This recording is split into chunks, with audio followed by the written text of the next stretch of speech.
Oi meninos, bom dia, tudo bem com vocês? Eu sou o professor Elisael. A gente vai iniciar a nossa primeira disciplina do curso de técnico em análises clínicas da modalidade online. O nome da disciplina chama-se Dinâmica para o Estudo Celular e hoje iremos aprender sobre a biologia celular. Para quem não me conhece, eu sou Elisael. Esse aí que está representado na foto para vocês. Eu tenho formação em Química pela Universidade Federal de Goiás, aqui de Catalão. Também possuo formação em Biomedicina pela Universidade Estácio de Sá. Fiz mestrado na área da Química, voltado principalmente para tratamento de poluentes emergentes. Sou especialista em Bioquímica Clínica pela FAC+. Sou especialista também em Biomedicina Estética. Hoje eu curso doutorado de Química pela Universidade Federal de Catalão e também faço curso de pós-graduação na área de hematologia e banco de sangue pelo Instituto Asgard. Então, esse é um pouco do meu currículo para que vocês conheçam, entendam um pouco sobre a minha formação, sobre a minha trajetória acadêmica. E hoje eu trabalho na área da saúde, beleza? Então, hoje a gente vai começar essa disciplina de dinâmica para o estudo celular. Então, hoje a gente vai falar sobre uma introdução sobre o que seriam essas células. Então, eu trago aqui para vocês uma mensagem bem famosa de Charles Darwin. Ele fala que cada criatura viva deve ser observada como um microcosmo, um pequeno universo formado por uma multidão de organismos independentes, extremamente pequenos e tão numerosos quanto as estrelas do céu. Então, se a gente pensar no que Charles quis dizer com essa pequena frase, ele pode nos remeter ao seguinte, que nós somos como se fôssemos um cosmo. Então, a gente é cheio de organismos que são independentes, mas cada um deles trabalha de maneira equivalente. E esse universo, ele é extremamente um universo extremamente complexo, formado por pequenos indivíduos, que no caso a gente chama de células. Então, a biologia celular, ela vai ser o ramo que vai fazer o estudo dessas células em relação à sua estrutura, em relação à sua função, à importância para a complexidade da vida dos seres vivos. Então, a gente acaba nos remetendo à palavra de citologia, que é o estudo das células, que deriva do grego cytos, célula, e logos, estudo. Então, a biologia celular, ela nada mais é do que o estudo das células. Então, nessa figura aqui, a gente tem representado 3 tipos de células que a gente vai discutir ao longo do nosso curso, o que significa cada uma dessas células, quais são os componentes majoritários dessas células, para que a gente compreenda um pouquinho como que funciona cada uma delas, beleza? Então, a biologia celular, ela teve o início a partir da invenção do microscópio, e através do microscópio a gente teve uma capacidade de ampliação. Então a gente conseguiu visualizar objetos que eram extremamente pequenos. Então esse foi um dos grandes marcos da biologia celular. Então foi através da criação desse instrumento que a gente conseguiu ampliar as imagens, conseguir mais detalhes sobre as células e entender como elas funcionam. E aí eu deixo uma pequena atividade para vocês, como uma reflexão e uma forma de aprendizado. Existe algum ser vivo que não seja formado por uma célula? Será que existe algum indivíduo, algum organismo que não tenha esse pequeno elemento dentro de si, que seja a célula? Se existe, qual seria ele? E do que então ele é formado? Então seria uma coisa que a gente deveria pensar se existe esse ser vivo, se existe quem ele é e de que ele é formado. Porque a gente sabe que a célula é a unidade básica de sobrevivência de cada indivíduo. Então, eu faço essa pergunta para vocês e depois a gente vai conversar sobre ela na nossa aula na nossa aula prática que a gente vai ter pelas próximas semanas.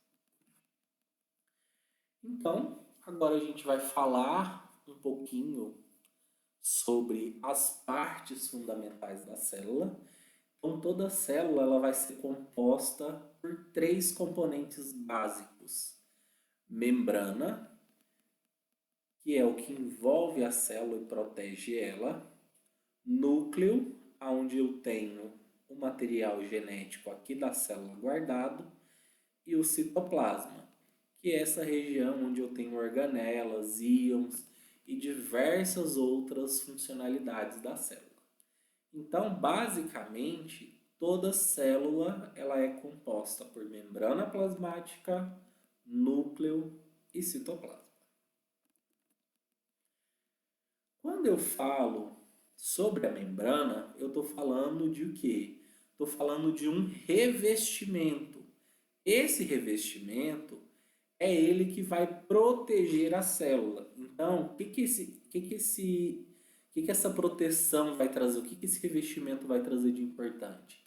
Ele vai trazer o que a gente chama de permeabilidade seletiva, ou seja, não é qualquer substância que consegue passar pela membrana da célula. Essa membrana celular, ela é formada por diversos componentes, como ácidos graxos, colesterol, proteínas, carboidratos, lipídios.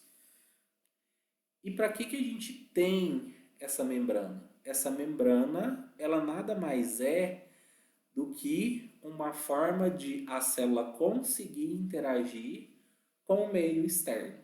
Então a célula vai ter essa proteção e nessa proteção só vai entrar na célula o que é permitido, ou seja, a célula controla a seletividade do que entra e do que sai, beleza? Então a membrana, além dela ser um revestimento que cobre a célula, ela atua como proteção, pois ela controla de maneira seletiva o que pode entrar e o que pode sair nessa célula. Outra região muito importante da célula é o núcleo. Então, o que seria esse componente da célula, o núcleo? O núcleo é a região onde eu encontro o material genético.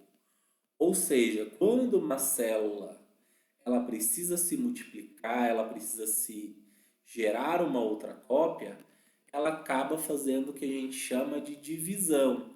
Então ela divide esse material genético para que possa nascer uma outra célula, beleza? Então o núcleo é a parte essencial da célula, ou seja, ele contém todas as nossas informações. Então é através do núcleo que eu vou armazenar todo o material genético que a célula possui. Então todas as informações importantes vão ser armazenadas aqui nesse núcleo. Outra parte fundamental é o citoplasma. O citoplasma, ele é uma parte fluida da célula. Nessa parte, eu vou ter as organelas citoplasmáticas e outras substâncias, como íons, proteínas, carboidratos, entre outras substâncias. E essa parte fluida, ela precisa ser delimitada, ou seja, é um fluido. É como se fosse a água da célula. Então, o que vai acontecer aqui nessa parte fluida? Ela precisa ser contida. Então, ela acaba sendo delimitada pela membrana plasmática. Então, o nosso citoplasma, ele é responsável por quê? Por conter as nossas organelas citoplasmáticas, além de outras substâncias que são essenciais para o desenvolvimento, para o crescimento e para o trabalho significativo desse organismo. Então, a nossa célula, ela tem essas três composições: uma membrana, o citoplasma e o núcleo. Então, todas as células, elas vão ter a mesma característica fundamental. Então, elas vão ter sempre os mesmos componentes. Então, os mesmos componentes são membrana, núcleo e citoplasma. Porém, eu tenho células que são procariontes e células que são eucariontes. Então vocês devem estar se perguntando, elas possuem o mesmo componente, porém elas têm diferenças entre elas. E essas diferenças estão relacionadas com a forma que estão distribuídos os seus materiais em relação ao citoplasma e em relação ao material genético. Então a gente vai falar muito sobre o que seriam essas células procariontes e sobre o que seriam essas células eucariontes.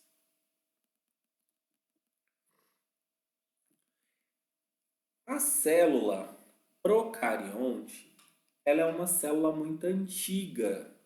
Então, o termo procarionte vem de a gente não possuir uma carioteca, ou seja, eu não tenho um espaço que delimita o material genético, ou seja, o material genético ele fica disperso sobre o citoplasma da célula. Então, olha que interessante. Então, toda célula procarionte, ela não tem carioteca. Então, se ela não tem carioteca, o material genético dela, ele está disperso aonde? No citoplasma. Então, esse tipo de célula não tem o que a gente chama de núcleo verdadeiro. Então, para que a célula tenha um núcleo verdadeiro, ela precisa que o material genético ele seja limitado por uma carioteca, que é o que não acontece com esse tipo de célula. Então, a gente pode perceber que a célula procarionte ela tem membrana, citoplasma e material genético. Só que a diferença dessa célula é que o seu material genético ele não está delimitado pela carioteca. Ou seja, o núcleo dessa célula ele não é individualizado. Ele está disperso sobre toda aquela célula.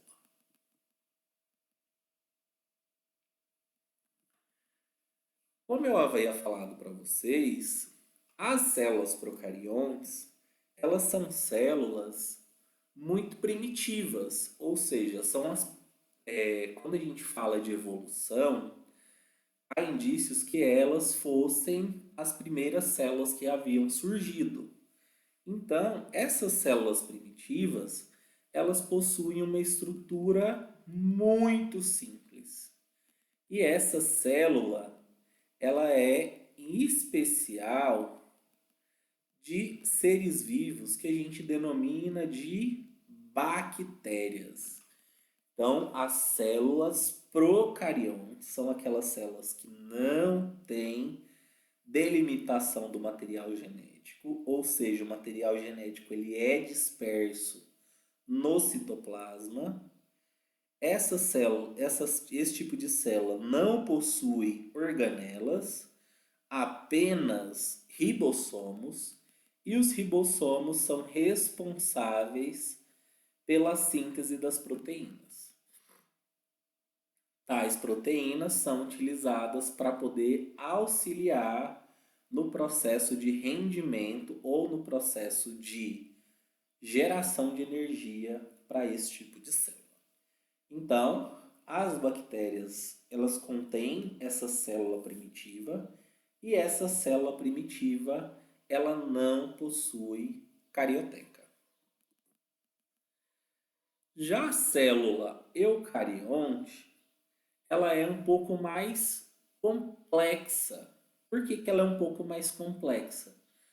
Porque ela tem uma estrutura individualizada, ou seja, essa célula ela possui o que a gente chama de carioteca, ou seja, ela possui um núcleo verdadeiro. E além dela possuir esse núcleo verdadeiro, ela tem vários tipos de organelas que vão desempenhar funções diversificadas para o bom funcionamento desse tipo de célula. E as células eucariontes, elas podem ser células de origem animal e células de origem vegetal. Então, os seres vivos compostos por essas células eucariontes são os animais e os vegetais. Diferentemente da célula procarionte, que ela é específica das bactérias. Beleza? Diferença entre as duas células. Uma célula possui carioteca e a outra célula não possui carioteca. Então, toda célula procarionte, ela não tem núcleo verdadeiro. E toda célula eucarionte possui carioteca, ou seja, ela vai possuir delimitação do material genético. O que a gente pode perceber de diferença entre as células eucariontes animais das células eucariontes vegetais? Uma grande diferença entre essas duas células é a composição da parede celular. A célula animal, a membrana, é formada basicamente por lipídios. Já na célula vegetal, eu tenho um polímero estrutural, que é a celulose. Então, a parede celular de ambas as células são diferentes. Outra coisa que a célula animal não tem em relação à célula vegetal são os cloroplastos, que são essas estruturas verdinhas. Para que serve esses cloroplastos? Os cloroplastos, eles são responsáveis por transformar a energia luminosa que a planta recebe em alimento, ou seja, se tornando um ser autótrofo, aquele tipo de organismo que produz o seu próprio alimento. Na célula animal, eu não tenho essa característica, ou seja, a célula animal ela não possui cloroplastos. Outra coisa muito importante sobre essas duas células, que a célula animal, ela possui dois tipos de organelas, que são os centríolos e os lisossomos, que são organelas específicas da célula animal.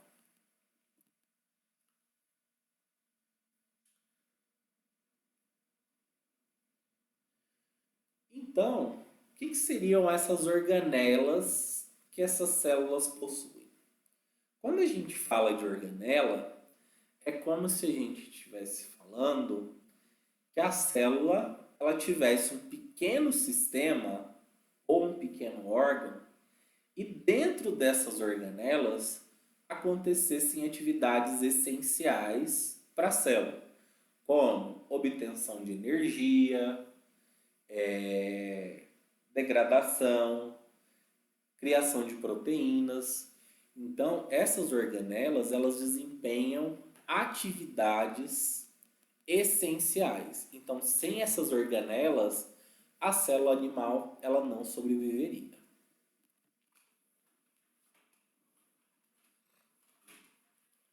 Quando eu falo a respeito dessas estruturas, eu falo de algumas estruturas em específico, como retículo endoplasmático liso e rugoso, que a gente pode visualizar aqui na imagem.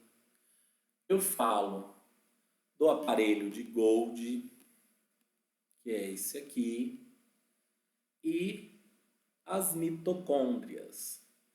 Então, são elementos essenciais na célula animal. Então, sem esses elementos, a célula não seria capaz de realizar nenhuma das atividades que ela necessita.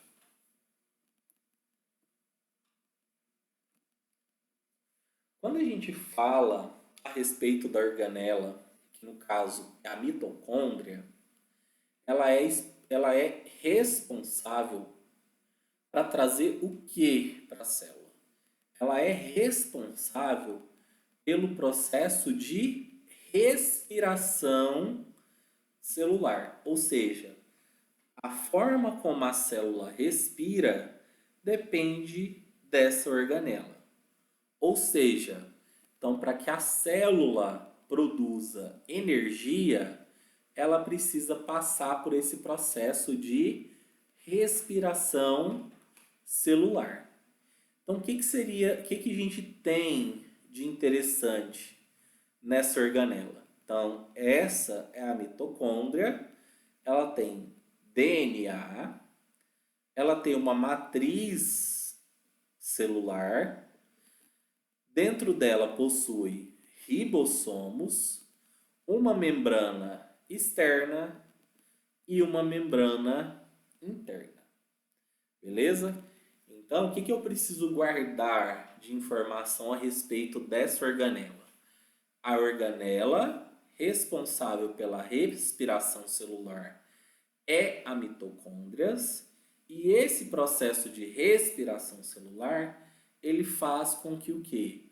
A célula obtenha energia. E através da obtenção dessa energia, a célula desempenha as suas outras funções.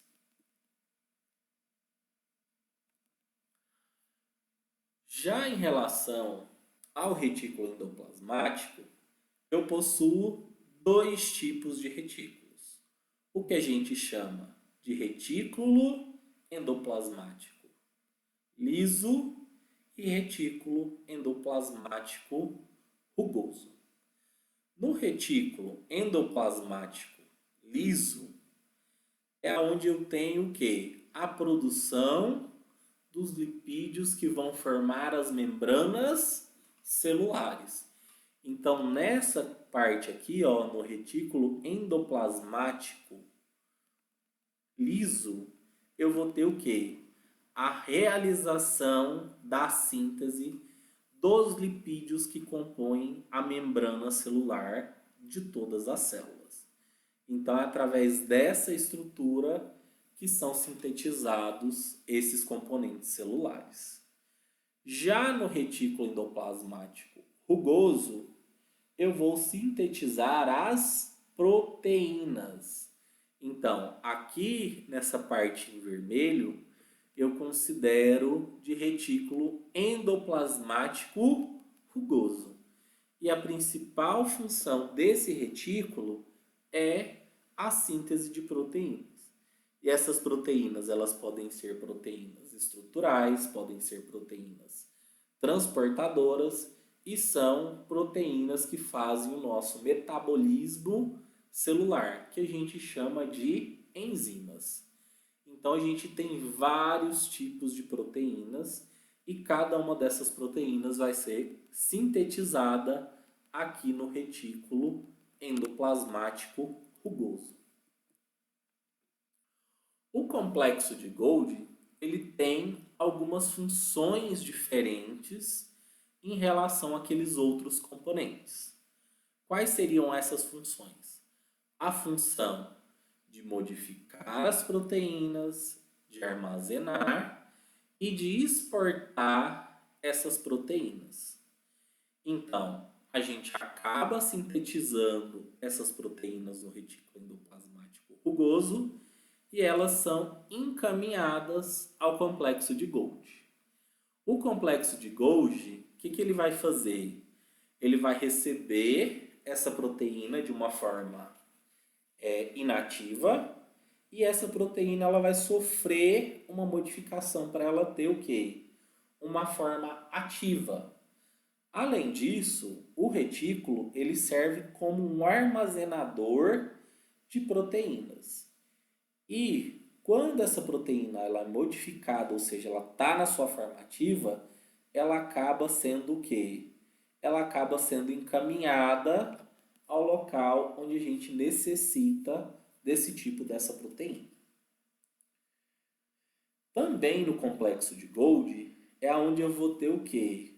A origem dos lisossomos e dos acrossomos dos espermatozoides. Então, além de eu ter a característica de armazenar, modificar e exportar as proteínas, o complexo de Golgi, ele acaba tendo o quê? Uma outra função, que é originar os lisossomos e os acrossomos dos espermatozoides. O que seriam os lisossomos? Os lisossomos nada mais são do que componentes envolvidos na digestão intracelular. Ou seja, essas organelas, elas possuem enzimas que são capazes de digerir os nutrientes ou de destruir substâncias que não estão sendo utilizadas ou não são desejadas pelas células. Então, o complexo de Golgi, ele acaba sintetizando uma outra organela, então ele forma a organela que a gente chama de lisossomo. Então, a partir do momento que ele recebe a proteína, ativa essa proteína, ele vai encaminhar parte dessa proteína para os lisossomos e outra parte para a nossa corrente sanguínea. E nos lisossomos a gente vai ter o quê?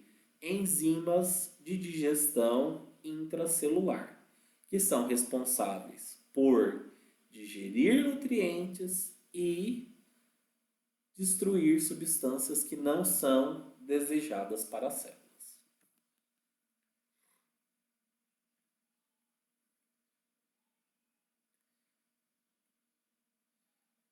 Já quando eu começo a falar de uma outra substância, de uma outra célula eucarionte, só que de origem vegetal, eu acabo tendo outros tipos de organelas, como por exemplo, os váculos. Os váculos nada mais são do que espaços onde eu faço armazenamento ou digestão ou ingestão ou eliminação de substâncias. Esses vácuos, eles não compõem as células eucariontes animais. Eles são específicos das células vegetais. Os plastos, eles são organelas presentes nos vegetais e também nas algas.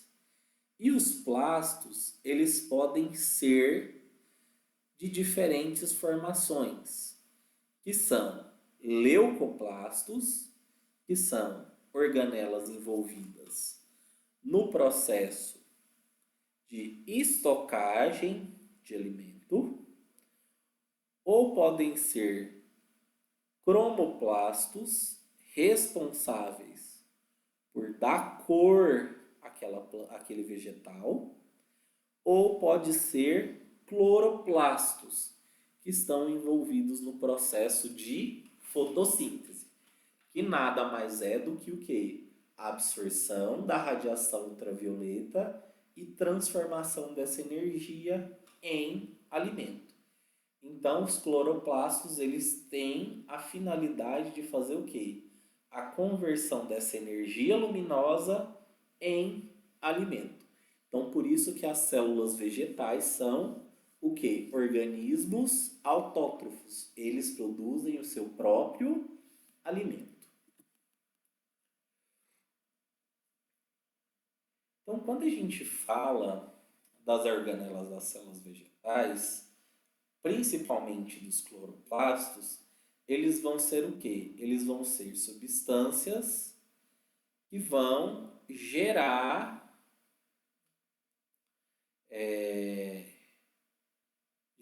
para a planta condição de que ela consiga fazer o quê? Desenvolver, ou seja, transformar a energia luminosa em energia química. Ou seja, ela vai conseguir produzir o seu próprio alimento. Então, quando essa substância ela é produzida de uma forma incolor. Então, à medida que essa organela vai envelhecendo, ela vai adquirindo uma coloração, ou seja, um pigmento específico. E através disso, esse pigmento ele consegue se replicar e aí ele vai se transformar no que a gente chama de cloroplastos. A parede celular de um vegetal, ela é uma camada muito resistente, porém ela tem uma camada que a gente chama de quê? Flexível. Então, ao mesmo tempo que ela é resistente, ela tem uma flexibilidade. Ela está presente em muitos vegetais, em algumas bactérias e na maioria quase e completamente em todos os fungos. Então, a celulose, que é a parede celular dessas células de origem vegetal, ela tem participação nesses 3 tipos de organismos. Então, essa parede celular, ela vai fornecer suporte estrutural e proteção para essas células.